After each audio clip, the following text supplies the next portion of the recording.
Hey Abundant Parents, it's Leah. In this video, you are going to join me with my very first guest of the Abundant Parent membership way back a year ago, Julia Bresner. She's gonna break down really simple combinations of food to help you get sustained energy for you and your family, help you really stand up and deal with all of the demands of parenthood. As always, if you like this video, please give it a thumbs up.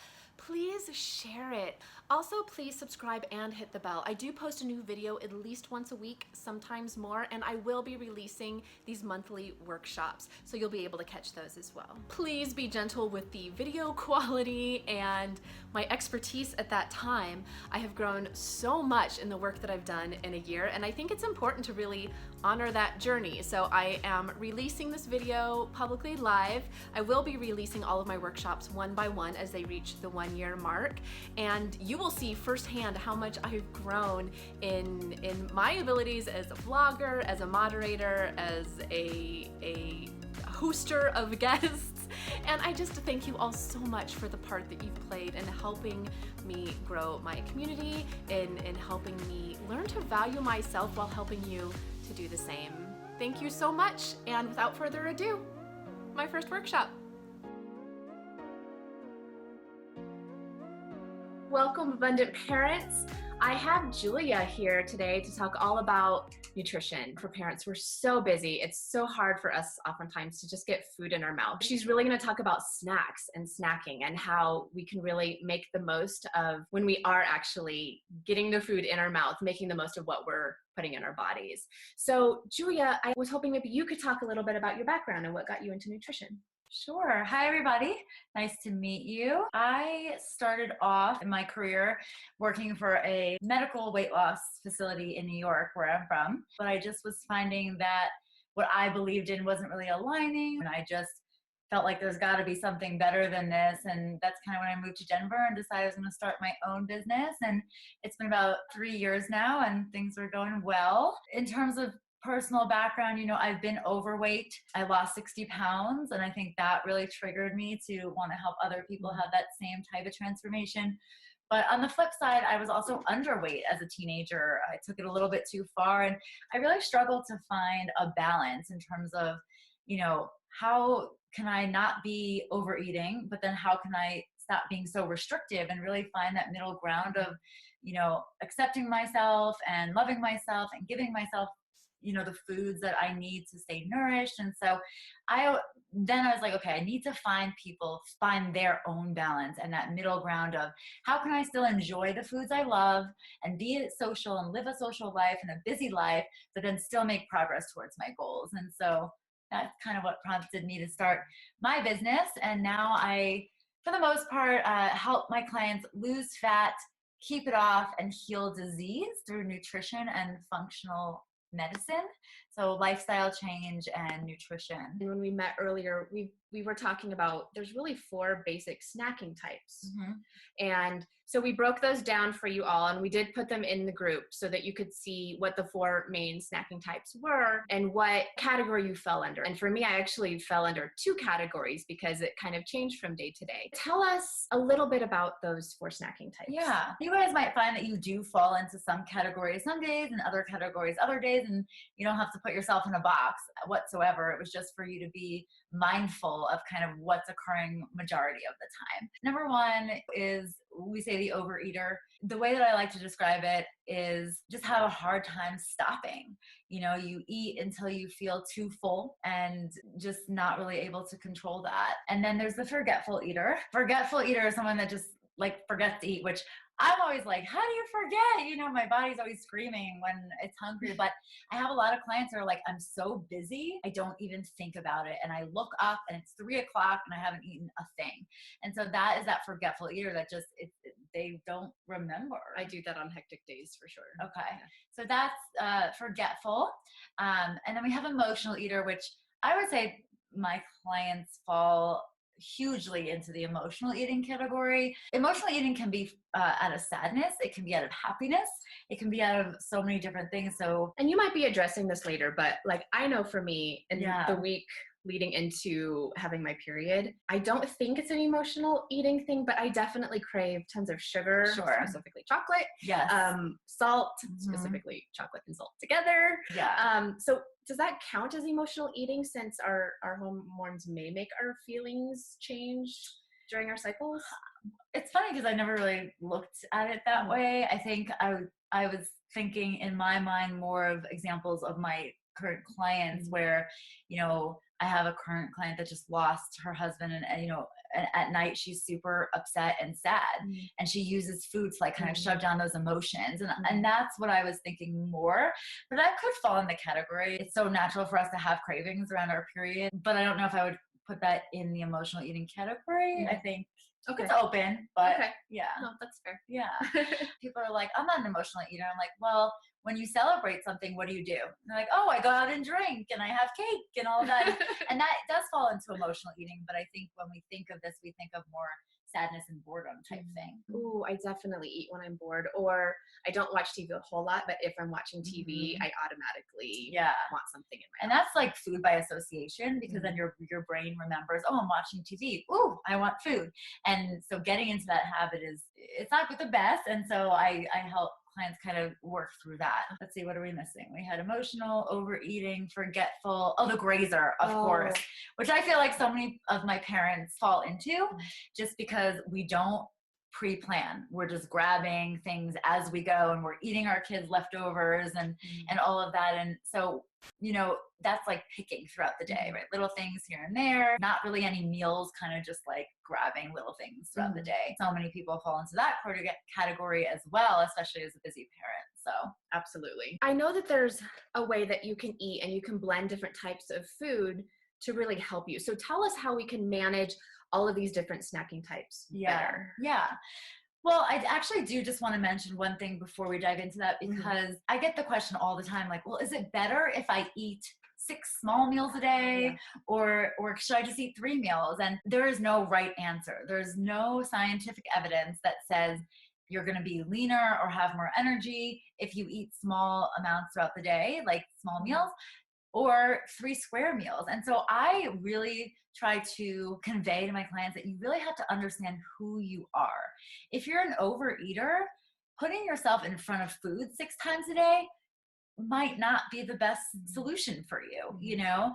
And so it really just depends on who you are. And I think it's important to think about, is it realistic for me to have 6 small, nice, healthy meals a day? Or is it more realistic for me to be like, I'm just gonna eat 3 square meals, maybe 2 snacks? You have to know. But they will be the best possible meals. Exactly. And so you just have to know who you are and know that there's not one right way of doing anything.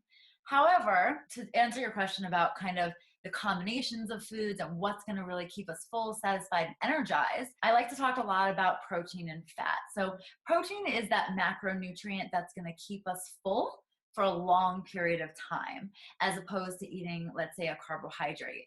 And there's a diagram that I really like to draw about blood sugar, because one of the things that we want to do is make sure that our blood sugar is stable throughout the day. We're always aiming for a stable blood sugar. We really don't want to be on a blood sugar that's up and down like this, because not only are we up in mood and then crashing, and up in mood and then crashing, chronic elevated blood levels leads to heart disease and weight gain. And so we really just want to keep that blood sugar stable, and there's certain foods that are going to do that. And I like to draw a little diagram here so that you guys can understand. It's like the Rocky Mountains. I know, right? Look, so let's say that this line is your blood sugar line, right? It's very nice and stable. First thing in the morning, if we eat carbohydrates that are processed, let's say you eat a slice of white bread, or you eat cereal, or even like a muffin or a scone or something like that. Or another one is fruit. Yes, fruit is good for us, but we don't want to put 5 pieces of fruit in a smoothie, because what are those things going to do? Elevate our blood sugar levels, right? Those things get digested in our body very quickly, so then we crash, right? And then we're up in blood sugar, and then we're down. And then, as the typical, you know, standard American diet, we're going to look for something that's really super convenient, like maybe a granola bar that might have a lot of sugar in it. And then what happens? We're back up. And then we're back down. And so we want to be even keeled. What I do is every time I dip back down, I'm like, caffeine, give me some Yeah. caffeine. And then I feel like it gives me shorter and shorter boosts as the day wears on. So by the end of the day, the caffeine isn't even working anymore. So what foods are going to keep our blood sugar really nice and stable? I always, in my opinion, proteins and fats. Every time we eat, we will get a little elevation in our blood sugar, but we don't want that big spike. And so proteins are just, chicken, eggs, fish, meat. There's dairy protein, there's protein shakes, along with some fat. So like a breakfast that I really love to have is eggs for protein, a good quality eggs with some avocado. And then you have some good fat, you have your eggs, and you're not going to spike your blood sugar. You could even throw in some berries. A tip that I always give that I want to give to you guys is if you're going to eat carbohydrates, and they're totally fine, but you want to eat the good whole grains, right? So jasmine or brown rice or quinoa or barley or farro. Even with those, you always want to pair it with some protein or fat, because what that's going to do is that is going to prevent that spike in your blood sugar. If you eat a lot of fruit or any of those carbs I just mentioned on its own, it's really going to spike that blood sugar. And instead of spiking to here, if we pair it with protein and fat, it's going to go to here. And that's going to be a lot better for our blood sugar, for our insulin levels, for sustaining our energy, and keeping us from crashing. Now, you might be going into this later, so feel free to say, no, Leah, we're going to talk about this later. But I know quality of fats and quality of proteins is really important to either. So is now a good time to talk a little bit about grass-fed meats or healthy fats? That's a big topic. It is a big topic. So if you just want to touch on it briefly, because I know we could talk an hour just about food quality. This was kind of part of the snacks that I want to share with you, but now I think it's just a good time to kind of bring it out since you mentioned it. People mention yogurt, right? And should I be eating yogurt? And that answer depends on how dairy makes you feel. However, if you are going to eat dairy, I always recommend that you go 100% grass-fed organic dairy, because dairy comes from cows, as we know. And if it's not organic and grass-fed, it's going to have a lot of hormones and antibiotics in it. And so we want to go grass-fed yogurt and also grass-fed cows. So if you are buying, ground beef or steak or anything like that, grass-fed is going to be your best bet as opposed to conventional. If grass-fed is too far-fetched for you as far as price goes, the next best is just going to be pasture-raised. Yeah, and that's as far as meat goes. Chicken is super important to be organic because of how they're treated. So if you can buy organic chicken, that quality, it's going to just do wonders for your gut, and you're not going to get those antibiotics. You can see the difference just in how chickens are raised with the egg. So if you just get a conventional egg from the grocery store and you crack it open next to an egg from a chicken that's been pasture-raised, like eggs. One yolk of the conventional egg is super, super light yellow, and then you crack open the egg. It's like this vibrant yumminess. Yeah, it's like the center of a Cadbury egg, where it's like but healthier, where it's like dark and rich. And same thing goes for fish. If you're going to do fish, I always recommend wild caught. There are certain fishes I recommend over others. Wild salmon, sardines, mackerel, oysters, mussels, but things like halibut and tilapia, those fishes are really bottom feeders. So those fish are going to have more, unhealthy bacteria and mercury and things like that. Well, and sardines would be a great quick snack because you can grab them in like the small cans. Yeah, if you like sardines, they're very acquired taste, but you can grab them in a can with oil is going to be your best bet.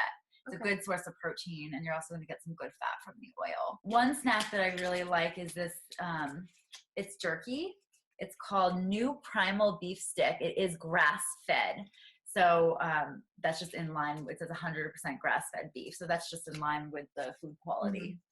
And you guys, we'll put together some pictures or a graphic that has all of these really great snack options that Julie has picked, and I'll post them in the group so that you don't have to worry about trying to remember. The combination of proteins and fats are really good to keep your energy really sustained and keep you from crashing, because nobody wants to, a couple of times a day be like, oh my God, I'm so tired. Granted, you want to be getting good sleep and exercising if you can, but as far as what we can do on the nutritional side to keep ourselves alert, awake, energized, is eating lots of proteins and fats together keep our blood sugar stable, and then sprinkling in some of the good carbs in conjunction, but not on their own. If you're a grazer, you don't want to really be grabbing, your kid's leftovers or a granola bar that could have a lot of sugar, or the M&Ms that are in the bowl. If you're grazing, a good option would be, maybe a little trail mix that you put together with some nuts, just different varieties of nuts, and really get some of those good omega-3s, a little bit of omega-6s. So, trail mix, not the ones you buy with like the sweetened cherries and the peanut. Because that is sugar, right? And it's added sugar typically. So it's going to spike our blood sugar. What I might recommend though is a trail mix with all a variety of nuts and maybe a couple pieces of dark chocolate in there, to keep us satisfied, but also prevent us from getting any spikes. So if you're grazing, that trail mix is a good option. You just want to be careful with the portions, because it's easy to overeat nuts. Okay. Okay, so if we're talking about good fats and good proteins, those are really useful for all of the eating groups. Okay. Yeah. Even if you're an overeater, right? Because it's hard to really overdo good fats and proteins. What we tend to overdo is the carbs, right? And so we want to make sure that we're sprinkling those in throughout the day in conjunction. But if you're eating carbs alone, like, you just don't really feel super satisfied. Right. Or at least I don't. Yeah. So it's also good for that overeater, because it's hard to overeat fat. Okay. And same for the grazers too, because if you have the healthy snacks around, then you're always putting the healthy snacks in as opposed to cookies. And the trail mix is good because you could leave it right on the table so that you see it. For the forgetful eater, then we had been talking prior a little bit about having good reminders to eat. And I know something that a service you provide for your personal clients is that you will actually, while they're getting started, reach out and remind them to eat. But we don't all have a nutritionist in our pocket to remind us to eat. Right. So what would be some good things that busy parents could do to help them remember, if they're a forgetful eater, to remember to eat throughout the day? I think a lot of it comes down to mindfulness, Leah, because we're so busy that we're not always really thinking about it. But I think that if we can take the time to think about, okay, what do I have going on tomorrow? Okay, I'm going to be home. All right, let me leave this snack on the counter so that I visually see it out of the corner of my eye, so that it reminds me, oh yes, I need to eat.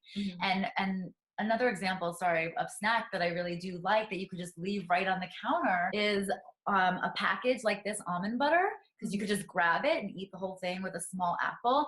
Now, yes, you're pairing carbs, but you're having that fat with it. So it's not going to spike that blood sugar, but leaving this right on the counter so it's in corner's eye is a really good way to remind yourself. You have to remember to get it out and put it on the counter. Maybe put all the cookies away in the freezer and just put all this kind of stuff in the cookie jar.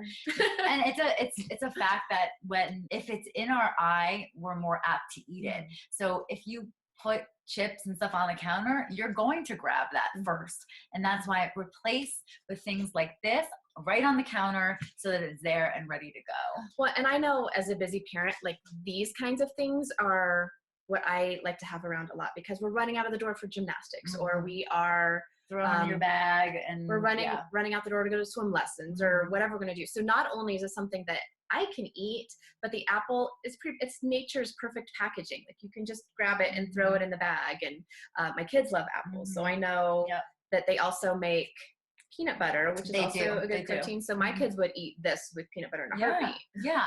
And again, just to go back to quality for a second, I will share with you guys, every year they come out with a list of Clean 15 and Dirty Dozen. So if you can't buy everything organic, at least the things on the Dirty Dozen list, you want to stick with organic. And this year there's only like maybe 8 things on that list. So just when it comes to produce. Sweet. Yeah.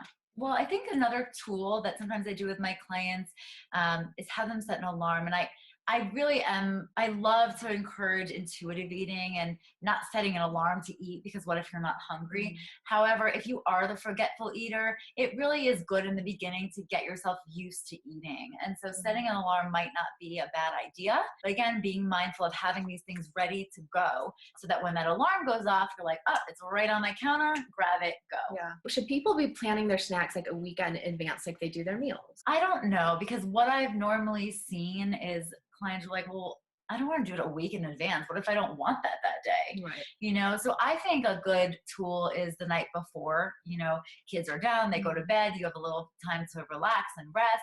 And I think No time to relax or rest. Okay. I don't know if we would necessarily call it relaxing, but we do take that time when our kids are down in bed to Yeah.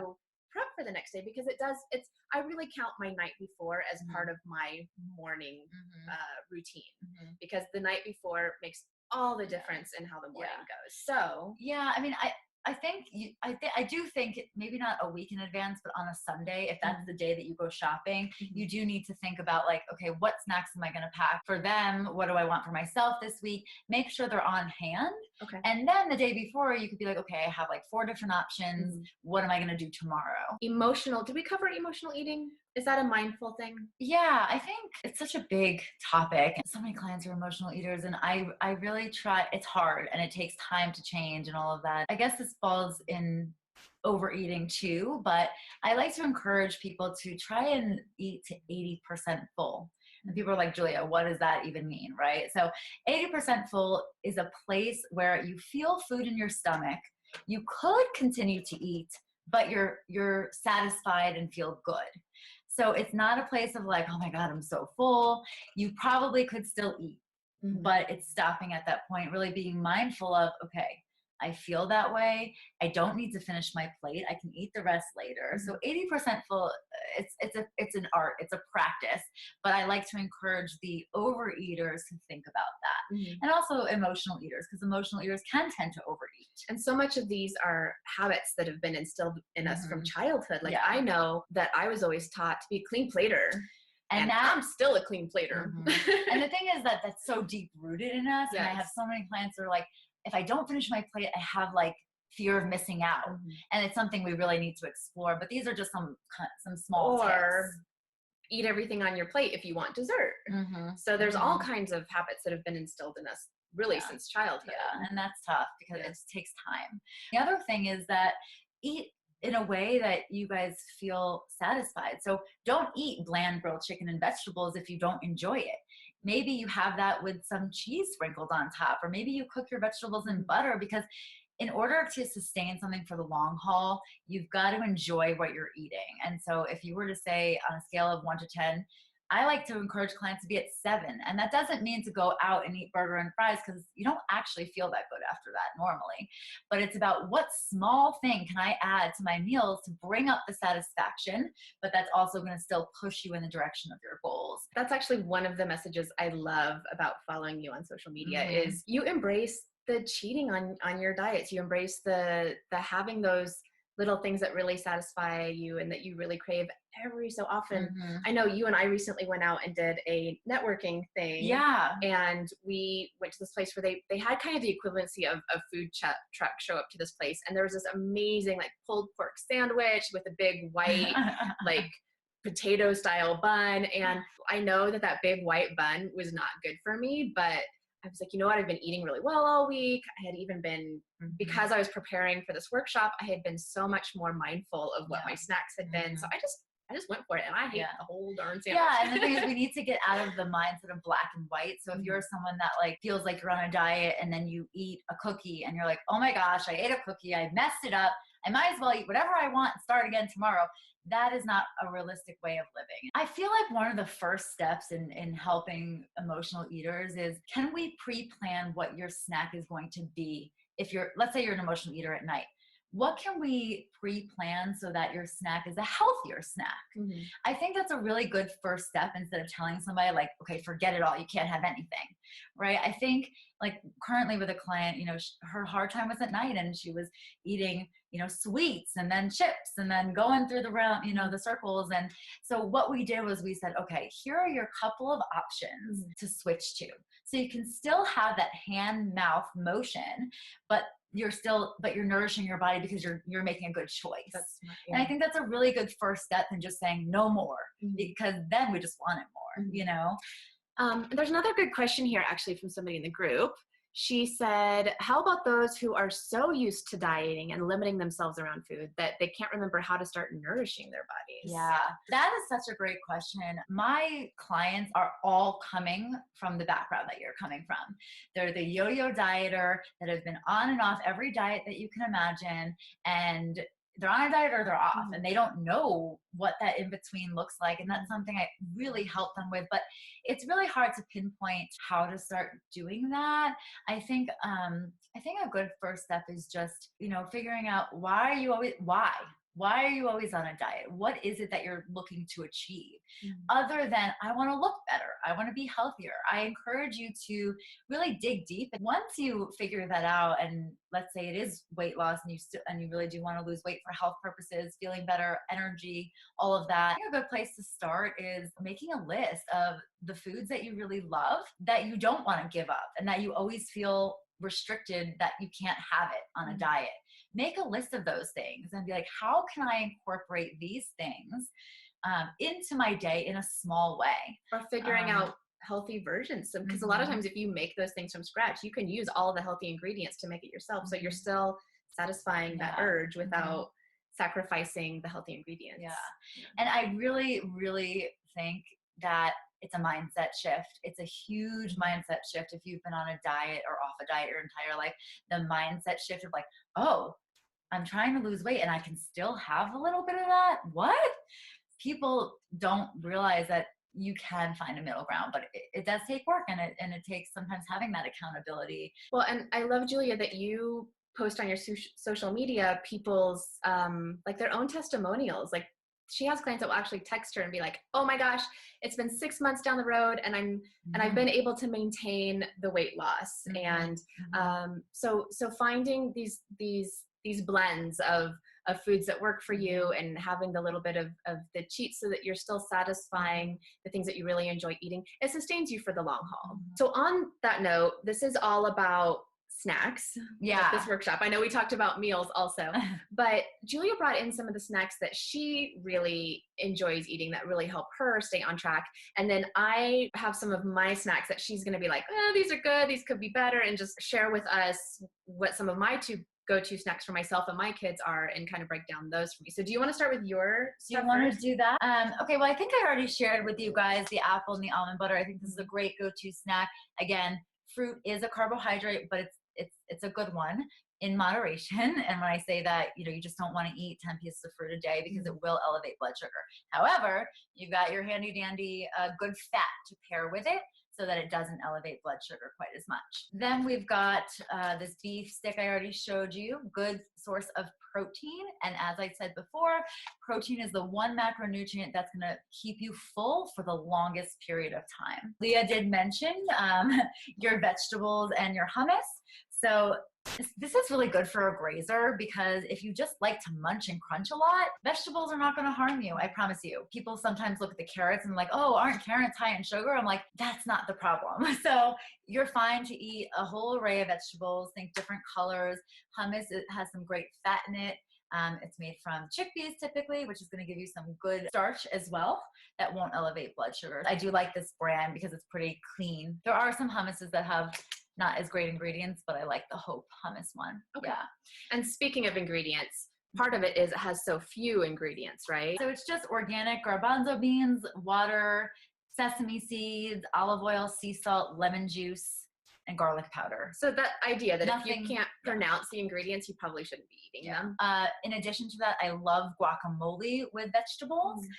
So you can make it yourself, or you can buy pre-made guacamole, which is really great fat with those vegetables. So that's another really good one. But one of my favorite bars is an RX bar. If you can see, the ingredients are egg whites, almonds, cashews, and dates. It does have 13 grams of sugar, which is pretty high in my opinion. However, it's coming only from 2 dates. So because 2 dates have natural sugar. For this one, I usually recommend, if you're an active person, that this is good for you. Okay. If you're someone who kind of like sits around all day and doesn't do much, I might not recommend this bar. I might recommend a low sugar kind bar. But if you're an active person, this has great fat from the nuts, good protein from the egg whites. That's what I was talking about before.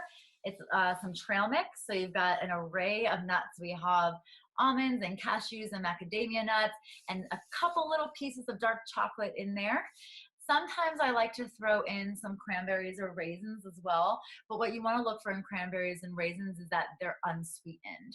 And I make my own little mix. It's very satisfying, and you can have about a quarter cup for a serving, which isn't a lot, but it is filling. And if you take your time, then it will fill you up really great. So just a quick question here. Do you activate your nuts? I think what she's saying is, do you soak your nuts? So I kind of feel like there's like a whole nother conversation we'd be having about ingredients, but I know that I, for one, definitely like to soak nuts because it reduces the phytic acid in them, and it makes it easier for your body to absorb nutrients. And I believe that, like, we think we've talked about this before, and you also I think it's a great tool. However, I get a lot of my clients are like, I'm not going to do that. It's more work. And I'm like, you know what? That's okay. It is okay. I get sprouted nuts because sprouted is going to have more of the nutrients in them. So if you can't soak and dehydrate, which is a great tool, you know what? Buy sprouted nuts and you're going to be fine. And we can talk about this more in the group if anybody's interested in about sprouting your grains and your nuts and what that means. We can talk about that a lot more in the group for sure. I feel like that's a whole nother that's a whole nother story. Now I have my Mama Jamba bowl of treats. There's a lot of times where I'm packing snacks for my kids or I'm on the go, and sometimes I just don't even have time to make a sandwich to throw in their lunch. And so something that I like to get for them are these peanut butter and jelly bars from Trader Joe's. And I am putting a lot of other healthy stuff in their lunch, but like this kind of sometimes ends up being the sandwich that I didn't make.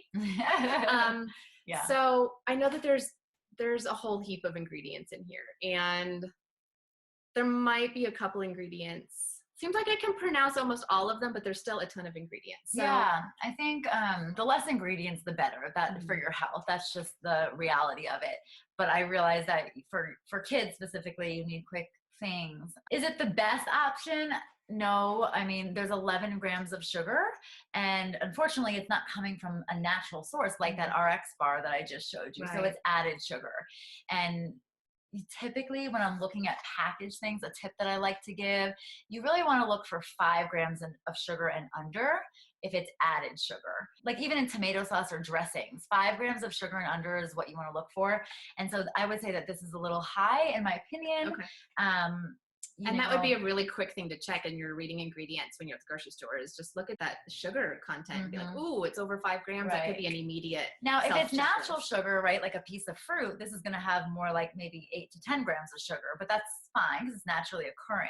And there's fiber with it. And there's fiber, right. But even when naturally occurring, like this RX bar, you don't really want to go more than, 15 grams because it still will spike blood sugar. Okay. But yeah, there's, so let me just give you an example. So like brown rice syrup, that's an added sugar, right? So that's not naturally occurring. So that's how we know. The food label is changing as of July of this year. And moving forward, it's going to say total sugars added. So you're actually going to know how much of this product is added sugar and how much is natural. And that's going to be really helpful. Awesome. I also love apples. I like to get these little tiny baby apples because I can just throw them in the lunchbox or throw them in for my kids, and I don't have to cut them. I don't have to prepare them. And if I pack a big apple for my kids, half of the apple comes back, and then nobody want to eat the rest of that apple. So I get the small ones. I also pack mandarins as a quick, easy go-to snack. But would you say we should probably be eating some nuts with them? I would recommend, if you're going to eat, 2 of these, or grab, I think you might have a string cheese in there, which is a good, quick, easy snack. Yes, it's not 100% raw cheese and all of that, but it's a really good go-to, easy grab and go. So I think this and this together is a wonderful snack. Okay, excellent. Something else, a shortcut that I do as a busy mom is I actually don't hard boil my eggs as much anymore. I'm actually buying them pre-packaged. I know even at our conventional grocery store, they also have a cage-free version, which I know there's some controversy on what's cage-free and whatever. But this is my shortcut that I use a lot. And my kids love hard-boiled eggs, and I can even pack them in their lunch with I'll wrap up a little bit of Himalayan pink salt in some saran wrap and tuck it into the container with the egg. Yeah, no, eggs are a great snack because you're getting 6 grams of protein per egg, so you're getting 12 grams of protein, and then you're also getting the fat from the yolk that's going to keep you satisfied. So protein keeps you full. Fat keeps you satisfied. And just to debunk something, we now know that eating saturated fat or eating cholesterol does not cause heart disease and does not cause high cholesterol in the blood. So you're fine to eat eggs, you're fine to eat a little bit of cheese, bacon, only if you're not eating too many processed foods. Okay. By the way. Yeah. So All right. eggs, great snack. My kids love roasted seaweed snacks. Yeah. How is this? Yeah, I love this. So I'm not the hugest fan of canola oil because typically it's genetically modified. So it's not in its natural state. So it goes through a lot of processing before it actually gets into the food. However, I think in a pinch, these are great for munching. I know I could eat like 3 of these packages at once. So yeah, I think these are totally fine. And some of them don't use canola oil. So that's fine too. But yeah, seaweed is a great snack, great vitamin A. And then we were talking earlier about the Lara bars. These were actually a little bit higher on the sugar level. And so what I actually buy is the mini bars for my kids. Not only will they eat the whole thing, but then they're also getting a little bit less sugar. Yes, it's natural sugar, but this bar has, as long as you're getting the ones without the added chocolate and yeah. So this bar is 20 grams of sugar, and yes, it's coming from a natural source, but I still feel like it's high in one sitting, and that's why I really think that the mini ones are the best way to go, or half of this. And the mini one has 8 grams of sugar. Yeah, 8 grams of sugar. Okay. So that's going to be better. However, I don't, as an adult, I don't know how filling this is. Just for general health and all of that, yeah, I think it's a good snack. Awesome. I would potentially pair, is there any protein in this one? I think there is because there's peanuts. Right, 3 grams. Okay, that's fine. I think it's a good, for health, I think it's fine, the small one. And then something similar that I recently found at Trader Joe's is it's kind of like a Lara bar, but there's a lot more of the dried fruit and a lot less of the nuts. So what we're looking at here is 13 grams of sugar for one piece, but my kids love this as a substitute for dessert. I think it's great because so apricot, you know, you're just getting fruit, right? And so it's like eating a piece of fruit just dried. The reason I think that this is good is because it literally is just apricot. Now, a lot of times dried fruit has added sugar to it. If you look at the ingredients of this, it's just apricot paste and almonds. So if that's what you want to look for, if it said apricot and then in parentheses like cane sugar or syrup, then you know that you're not just getting the dried fruit. But I think it's great if you stick with one. Julia was talking to me about my beef jerky. She said beef jerky is great as long as try to get the unflavored, because when you get the flavored, you're getting more sodium and sugar. Anything else to add about that? No, I think, like I said, that tip of something like this, 5 grams of sugar and under, because it probably is added sugar. That's when you're talking about added sugar. And my kids actually love beef jerky. So I will actually take like a half of a serving size worth according to what the package says and put it in a little container in their lunch. Yeah, that or the stick is really easy. They also make turkey ones and different flavors. And I'm also really lucky. My kids love broccoli. They love it when I roast it. And then we discovered this. And they're loving this too. Yeah, this is it really is just 3 ingredients. Just dried broccoli. So I think that that's totally fine. It's just broccoli, oil, and some salt, and you're good to go. And don't forget, broccoli does have a little protein. There's 6 grams of protein in there. That's good to know. That's wonderful. Yeah. Julia wanted to help you all on your food journey. She'll basically be your 3-day food stylist. So we're going to put a post in the group. If you guys are interested, write that you're interested in having the food styling, and Julia will reach out to you. But tell us what that means. So what I normally do is I have you keep a food log for at least 3 days.